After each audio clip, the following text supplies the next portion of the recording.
viewers, getting into our show this morning, we are being buzzed by a full hour of the Secretary of Infrastructure, Quarries and Urban Development, Mr. Trevor James, as we discuss what's going on in our budget this morning. So we are now into the phase where the budget debate is taking place in Parliament. Budget debate continues at 1:30 this afternoon. So, I mean, if you're interested to see what some of the ministers have to present, and even some of the benefits or what other plans there are that will impact the people of Tobago, you can tune in at 1:30 on the Parliament channel. But in the meantime, we are here to discuss some more things that's happening in the Tobago space with Mr. James related to the budget. So a special good morning and welcome to you. Good morning, Kandace. Good morning, Tobago Updates. Good morning, Tobago. Good morning, Trinidad. All right. So first of all, I'm gonna start the way that I've started with a lot of other people has been on in the sense that how do you feel about the figure that was granted, $2.585 billion for Tobago, with an additional 700 million to be spent via other ministries? What are your opinions on that whole allocation and how the THA was dealt with in the national budget? Kandace, the government of Trinidad and Tobago has a responsibility to put forward a budget for consideration by the Parliament that represents an opportunity for the country to develop, an opportunity for the economy to be reinvigorated, an opportunity for both islands to move forward, to develop the ideals that we are supposed to. Over the years, the evidence is clear that budget after budget after budget, there remains no opportunity for Tobago and for Tobagonians to participate fully in the economic development of Trinidad and Tobago. And the budget continues to be used as a tool to stymie and to prevent Tobago and Tobagonians from developing and from sharing equally, as the Constitution of the Tobago House of Assembly acts, sharing fairly in what is the resources of Trinidad and Tobago. And so the number in itself is inconsequential for me. When you determine that the Assembly has areas under the fifth schedule to build out in Tobago, to formulate policy and implement policy in Tobago, and to govern Tobago under the fifth schedule, and you give a development budget of $260 million, largely to pay salaries, because we have inherited a system where the development programs in almost every division are staffed by persons who are now recurrent people. They've been there working year after year after year. We can't terminate, and so they are essentially recurrent persons who are being placed on development, and so a significant part of the budget is to pay salaries for what is essentially recurrent expenditure. The opportunity for developing Tobago again has been lost, because the Parliament and the Cabinet seems insistent on arriving at a figure that is the lowest percent of what the law allows them to give. And every calculation is determined by what that is. 4.03 or thereabouts. They want to arrive at that figure. It does not matter what the development needs of Tobago are, and therefore we are stuck in this cycle of trying to build something in Tobago and not being given the resources, while gas and oil have been taken from off Castor and off Charlottesville. So that's where we are.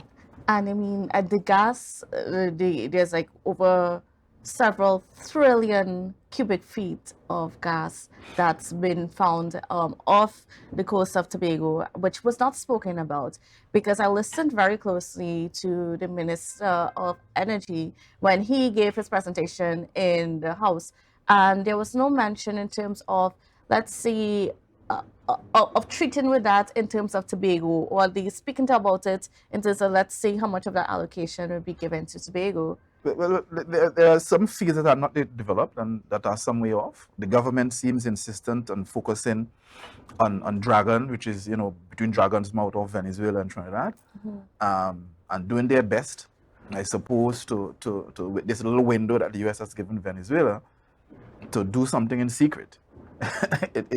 It amazes me when a minister can stand up in Parliament and say, listen, we have a non-disclosure agreement with another country.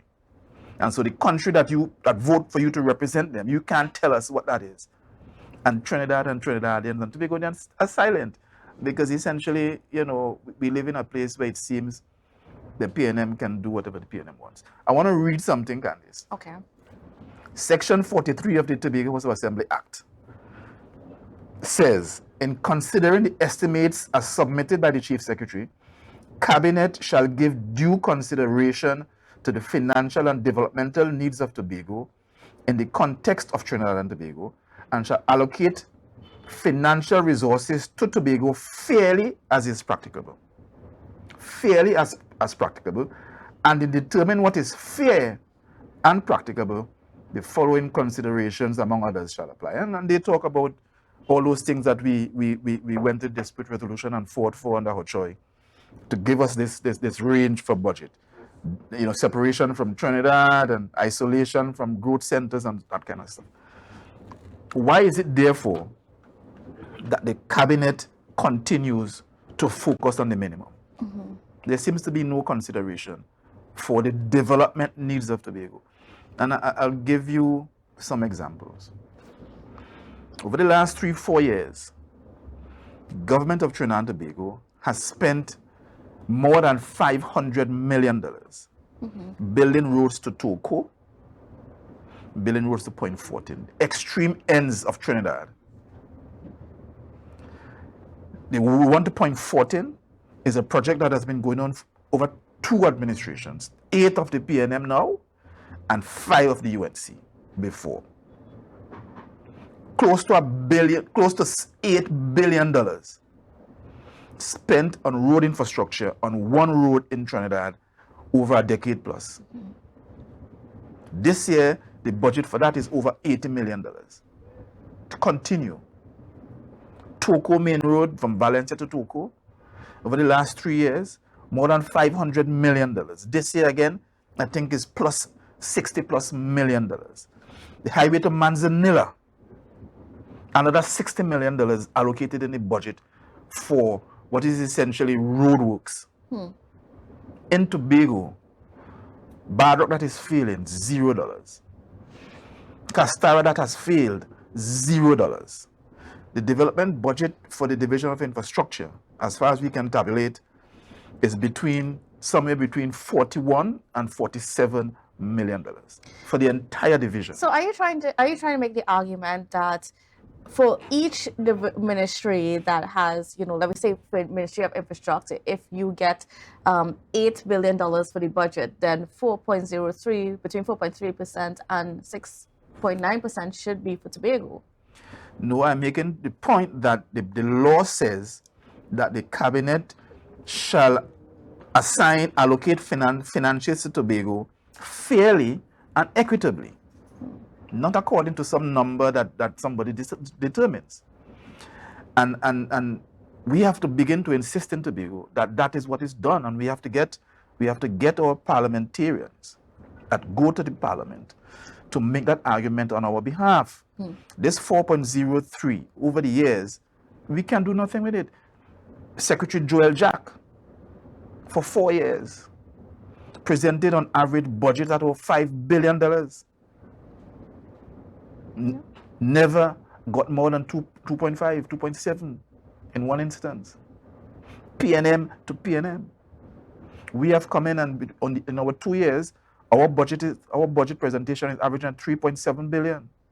We can't get close to that. And we haven't put forward any massive projects. Simple maintenance projects we're talking about, Simple road projects, MRI and stuff at the new equipment at the hospital. Simple things. We can't get the budget for it because somewhere in Trinidad, somewhere in the parliament, they can determine for us, and there seems to be no arbiter to whatever is presented, and there is coming a time, I believe, and maybe the time is now, where there is need for a different arrangement. This arrangement surely is not working. It hasn't worked. It is not working, and I dare say it will not work.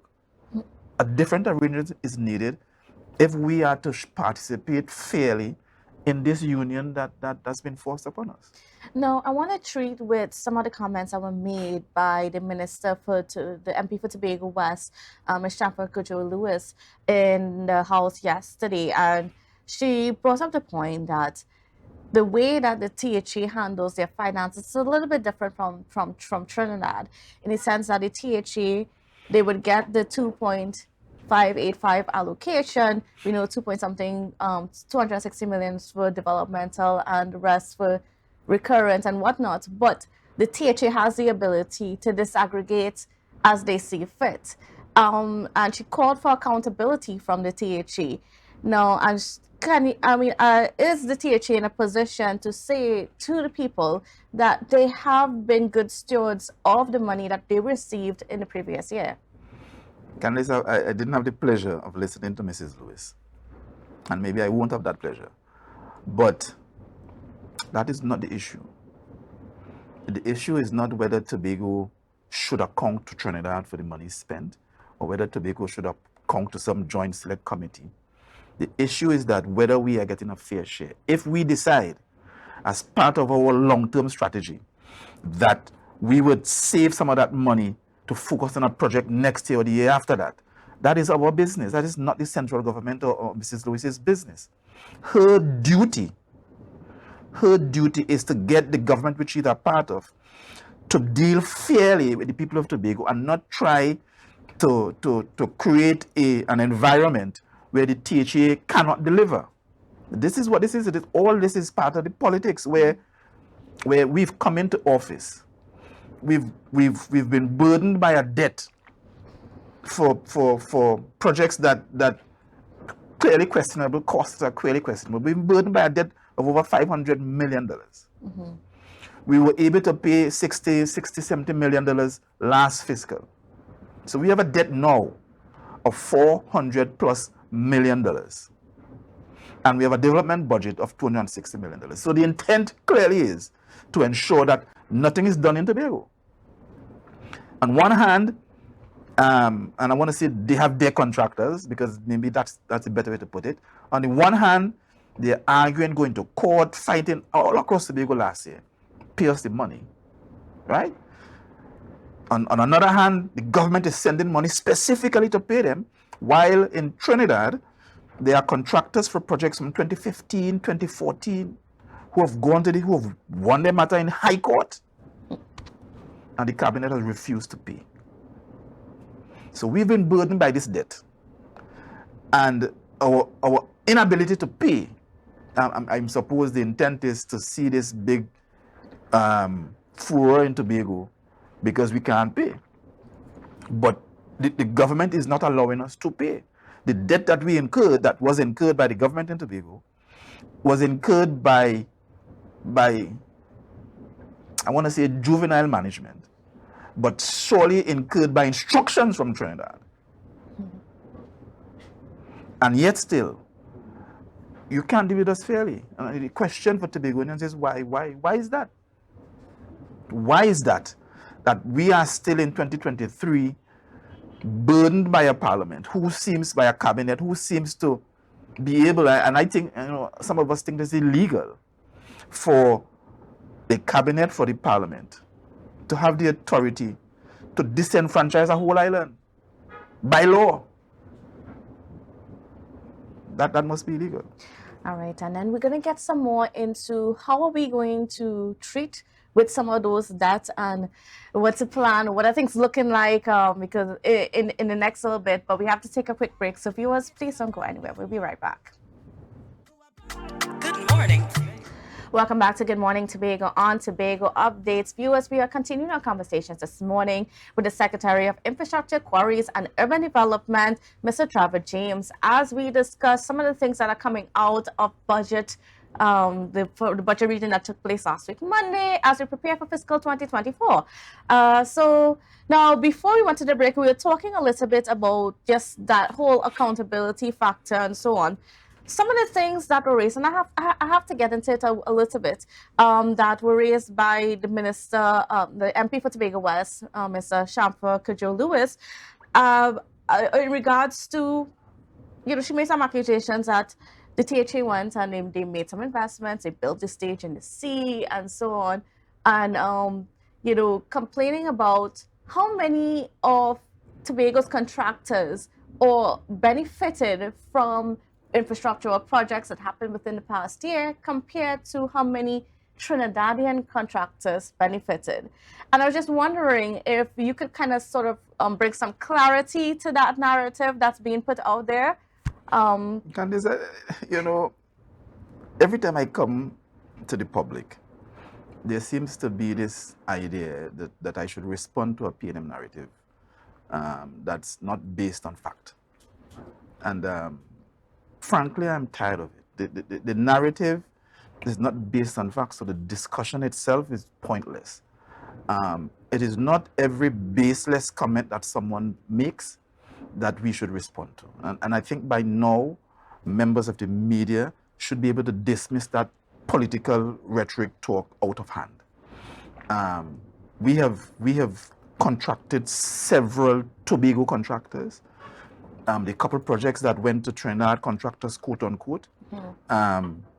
One was to a contractor that has been working in Tobago for the last 20 years under the PNM, that has engaged Tobago subcontractors to do the work. The other one, 90% of the work was subcontracted to Tobago contractors. We needed to find and develop a strategy where we are bringing external funds into Tobago because of budgetary limitation. And we will continue with that strategy. Once it can be determined that we can spread the payment of that commitment over a period of time. Because that seems to be one of the strategies that will work if we are to supplement this budget. And we'll continue to that because Tobagonians, we have to find a way to move the country, move the island forward, and we have to find a way to go around this limiting budget that is given to us every year if we are going to move forward. In the case of Bad Rock, we've been blessed this year. We have not had as much rain. Hopefully, November and December, October and November will not produce as much rain as last year as well. But I tell you, if that happens, Bad Rock is going to come down again, and that road will be cut off. What is it costing to prepare Bad Rock? Well, we're doing the design. This is a complicated project. We've gotten the design, and we're now trying to, in the division, because we had a consultant outside of the division develop the design for Bad Rock. And we're now trying to do a rendering for it. I think generally the engineers in-house has accepted the design, going back and forth with the consultant.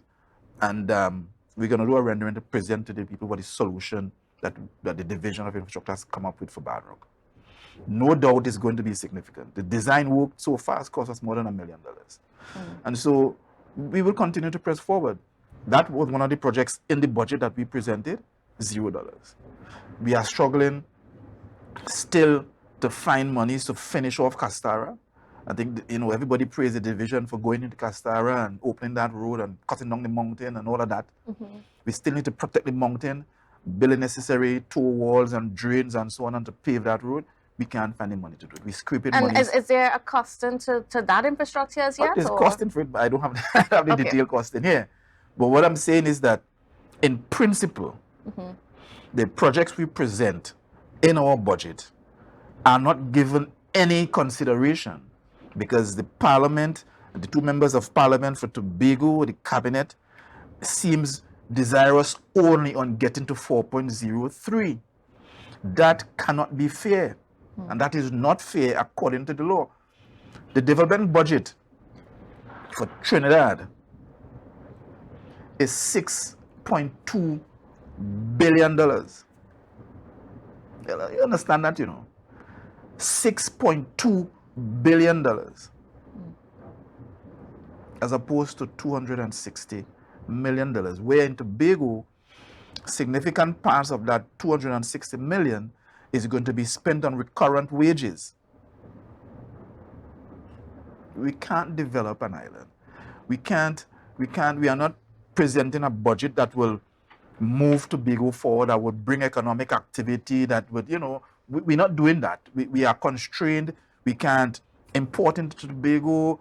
How do we in Tobago move the country forward? How do we move the island forward? We've been constrained by the laws. We've been constrained by the government. We've been constrained by the police. We've been constrained by the legal, by the EMA and so on. What do we do? That, to me, has to be illegal.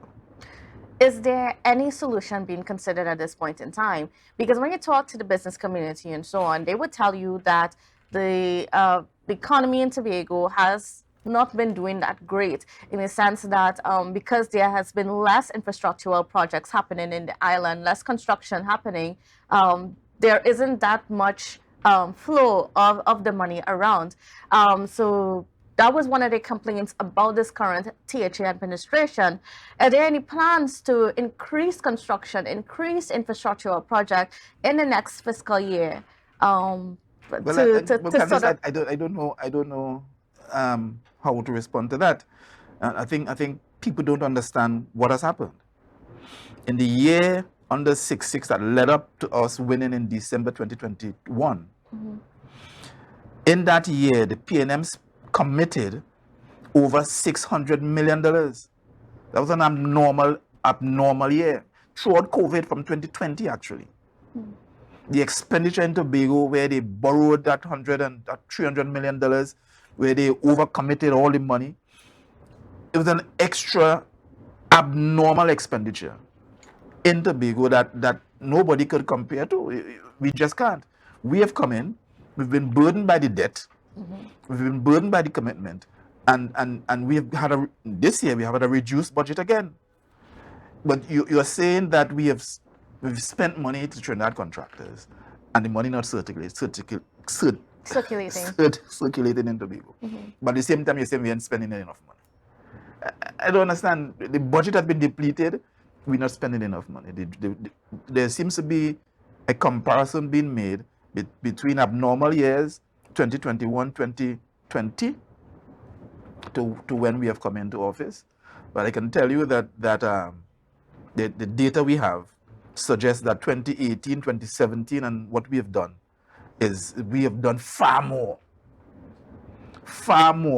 than was done in 2017, 2016, 2015, back to 2010. Can you quantify that though? What does that equal to in dollars and cents? Well, it's not so much in dollars and cents, it's in terms of projects achieved. There will be a deep dive analysis to determine what the benefit was from this expenditure, and I will come prepared for that today. But from what was achieved by us in 1.5 years, as opposed to what was achieved from 2010 to 2019, I mean, the evidence is clear in Tobago. We have come in and we have built out major pieces of infrastructure in Tobago. The lay-by in Scarborough that seems to be hurting everybody in Trinidad. I don't know why. A little lay-by in Scarborough. Scarborough has been undeveloped. Nothing has been happening. There's no space. We've come in and we've looked at Scarborough and we say, we need to create space in Scarborough, infrastructure in Scarborough. We've built bypass roads. We've built a lay-by that everybody seems to want to use. And yet still PNM people vex. Any development we undertake, we try to build a road in Friendship. Big drama to delay us. Every development project that we have attempted, the PNM has been against, and that is not a new thing. After Flora, the PNM government in Trinidad took that money that were donated to Tobago and spent it in Trinidad. The link road from Lansforming to Charlottesville, monies came from the European Union for that road. Eric and his boys took it and spent, not Eric, PNM took it and spent it in Trinidad. Up to today, the bill is still outstanding to be paid. The contractor want to take us to court to pay that bill. So it's not a new thing. It's not a new thing. Once things have been done in Tobago, the PNM has been against it. And so Tobagonians can't be so blinded by these small criticisms that we get. That is expected, and despite the criticism, we'll move forward. Now, I noted with interest that there was a lack of mention about Tobago's loan facility. In the previous budgets, it was talked about basically a $300 million facility or allowance for Tobago to be able to borrow. And that was not mentioned in this budget. Is it that's no longer on the table for the THA? Or I think loan facilities available. I think the past administration borrowed 150 or 140 million dollars of that. So there remains an opportunity for us to borrow down on that and to find a way to pay it back. I think there's a bullet payment coming up for that this year as well. So that might be available. And when we meet to strategize and to reorganize ourselves based on the money that we've been given, I'm sure that conversation will come up, and the executive council will take a decision as to how or what we will do if we will put the THA into further debt in order to meet our commitments and our desires today. Mm-hmm. All right. Well, we're going to talk a little bit more about that when we come back after the break. So viewers, please don't go anywhere. We just got to take this little break.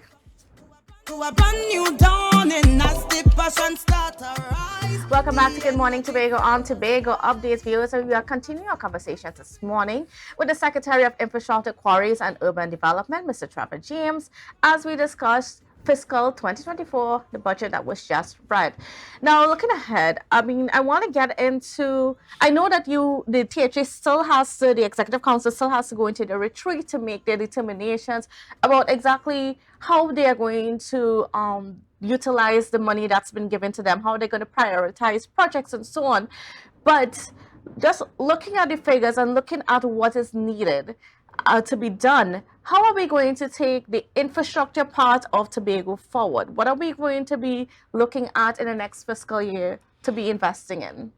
Well, Kandace, we will continue with the strategy of design, build, finance, and delayed payment through that process.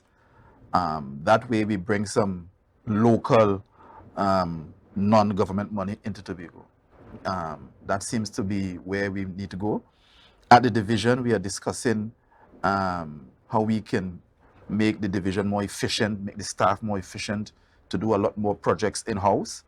And so we are hopeful that we can build out a more high-performing development team to begin to execute more of the works in-house.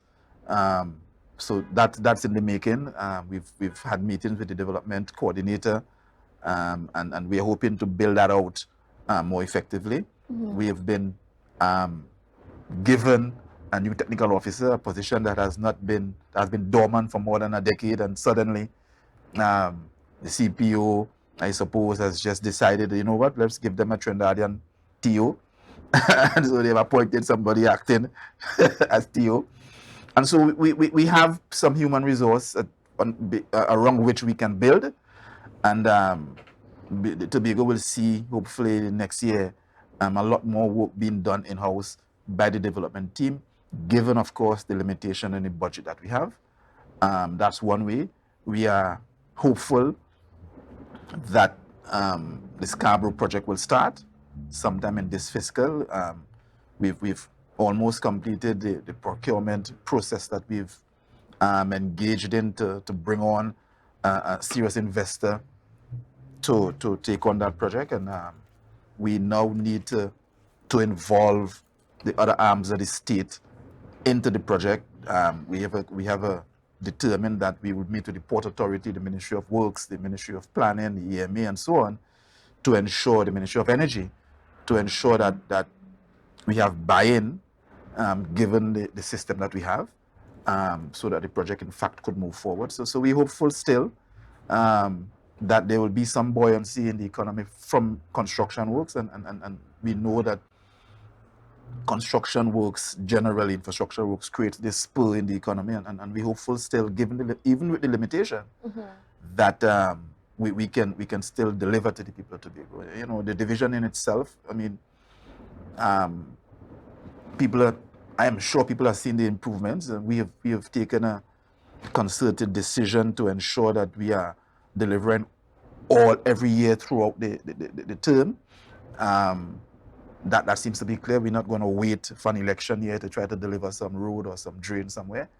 And I think that has been working for the people, and the demands for services from the division is so great because when you fix Speyside or you fix King Peter Bay, you know that the demand from everybody else will increase. And so we struggle with the demand, but we have developed a project pipeline, and we're going to schedule them based on the financial resources we have.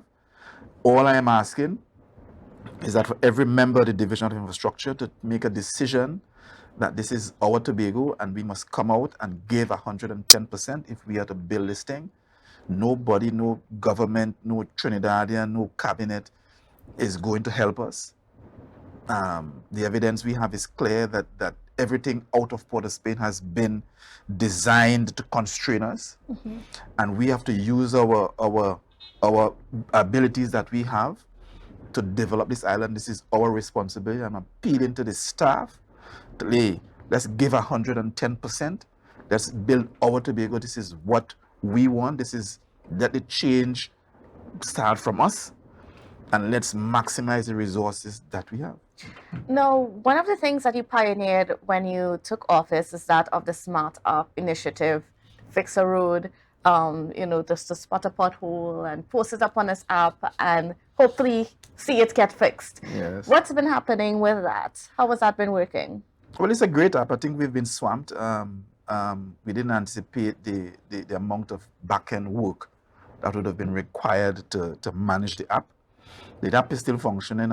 We still need to find the resources to do the back-end work behind the scenes, and to somehow link that to the executing arm of the division, the executing arms of the division. But I think basically we've been swamped. But even notwithstanding all that, the potholes and patching to me is increased significantly.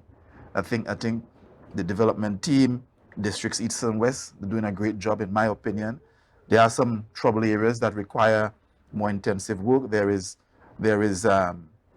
Hampden to all fields that we're going to do this year. We're going to finish off all fields proper this year.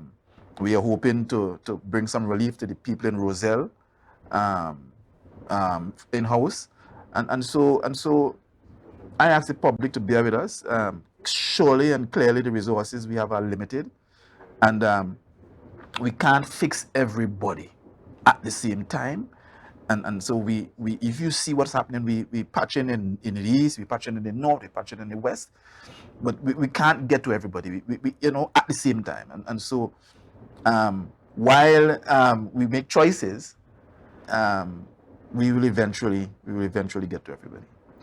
You mentioned earlier we're going to be focusing a bit more on the public-private partnerships in terms of the build financing, the bolt arrangements and so on, or something similar to that nature.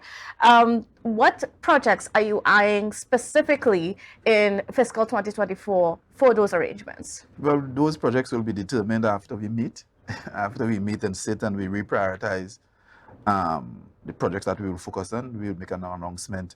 It is required now, actually, that we put those projects up on our websites because of the new procurement law. So after we meet and we've come up with a firm set of projects that we will focus on, it will be advertised. These are what we're going to focus on, and we would go through the procurement for those as they come up. But I want to tell you, the employees at the division, that one of the things we will do for the division, I think, when we've come into office, a lot of the assets and the amenities in the division has not been maintained properly. The building that was built before the time I started working at Works by Dr. Boris and at the time is severely run down. We have leaks from the roof. We have not had a real facilities management plan, and so we have on design another building that we want to build on the compound. As you know, most of the other divisions are paying extremely large sums in rental every month. We at the division have been lucky not to be paying those rents, but we hopefully going to build a new building in this fiscal, and we'll find after we build that other staff building, we're going to repair the one that we have so that our staff can feel incentivized to perform. I think we do a good job as we are, but we need to find a way to motivate our staff throughout the THA if we are going to get better performance from the public sector. And at the division, we hope to do that. All right, great.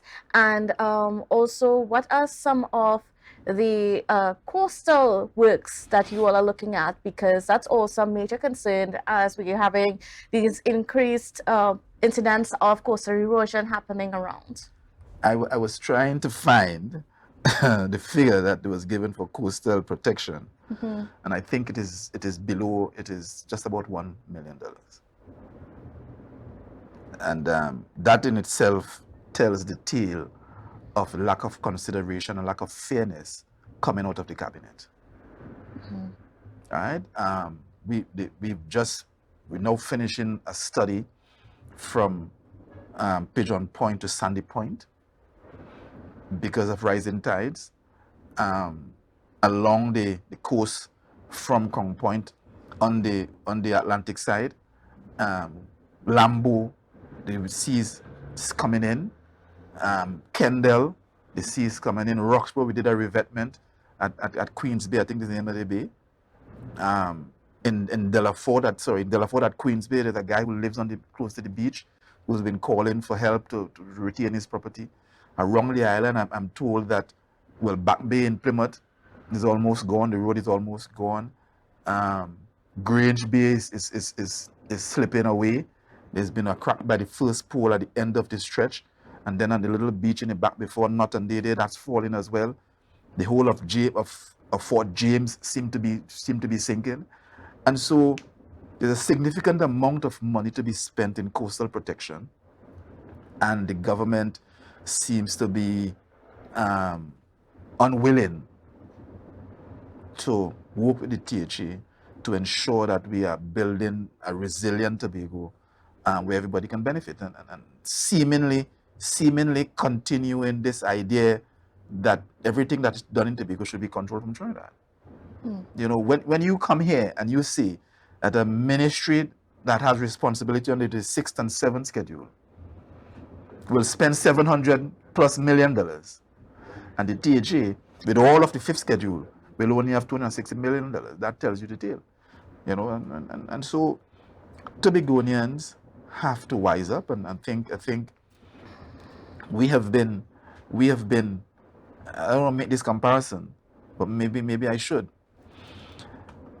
What's going on now in Israel and Palestine is the result of years of Israel controlling everything that goes in and out of Palestine, where the people of Palestine have to retaliate. We are maybe 50 years away from that, where everything in Tobago, going in and out of Tobago, is controlling Trinidad. One of the reasons, maybe the only reason for the extraordinary demand for flights and connection to Trinidad is because our demand for goods and services can only be filled in Trinidad. And so we have year after year that stress on whoever is running the air services, whoever is running the sea connections to meet the demand. Every year there are no two islands in the region where you have 20 and 30 flights going between the two islands, none. And we have to find a way in Tobago to build out a series of structural independence in Tobago.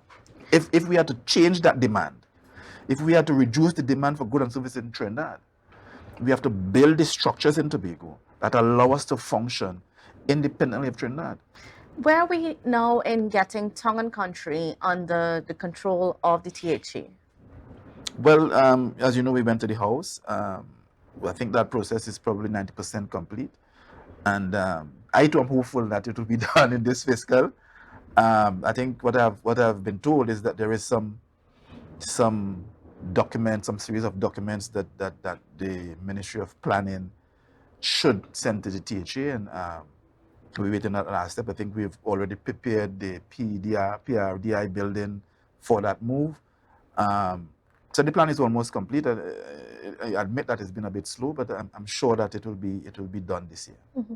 And then when that comes on board, would there be a policy for the Town and Country in terms of like how we treat with development? Because with the environment changing in the sense of, you know, the effects of climate change, whether it is the coastal erosion that's taking place and so on, or the increase or the more intensity of weather systems that we are experiencing, is there any consideration to change in the way that we build and we do infrastructure in Tobago so that we are a bit more resilient to those weather patterns? I think we've had in Trinidad and Tobago no real established building codes. So maybe that's one of the ways we will go. No doubt a spatial plan for Tobago for the next 50, 60 years is required. How are we going to use the lands that we have and for what purposes? The Division of Settlements, I think, has that kind of responsibility, and maybe they will undertake that. We are working at the Town Country Planning under old 1960-something legislation, and I'm sure that's one of the areas we can formulate policies on and say and go to the Parliament and say, listen, this is the law that we want to have in Tobago. Our own separate building codes, as you know, although we are essentially outside the hurricane belt, we are more in hurricane belt than Trinidad is, and therefore we generally need a different code than Trinidad. And that's one of the areas which we can specially identify ourselves as being a little unique from Trinidad. We can have separate codes. And so that kind of planning work is hopefully going to be done by the Department of Planning. But I can see that's where we should be going. And even with the projects that are being undertaken in-house, is there consideration to making sure that those projects are a bit more resilient than projects that have been done in the past to the changing systems that we have now? Well, you know, we are about that. You know, especially when we do coastal watertight protection projects. So we've done that revetment at Bacalet opposite the health center. And we've been trying to go upstream to prevent, because the wing walls have been failing, not only by that bridge, but several bridges. And so we're trying to come up with solutions that are a little bit more natural. Hopefully, we'll find a way to soften the stone look with some grass material on it or something like that. But we are attempting to build more sustainable solutions at the division, and that's a conversation that we've had, and we'll continue to try to do that kind of stuff.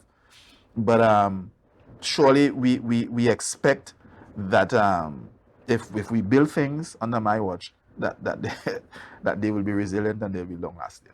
All right, great. That's something that we're definitely going to be holding you to in the future. So I want to thank you so much, Mr. James. We are out of time for our conversation this morning, but it was certainly a pleasure speaking with you and just getting a little bit into some of the plans that the division has. It's always a pleasure to be here, Kandace, and anytime I'm available. All right, great. Thank you so much. And viewers, thank you certainly for watching. Have a safe and wonderful day. And don't forget, you can catch brunch coming up at 10 a.m. this morning. So you want to stay tuned for that. Take care and bye for now.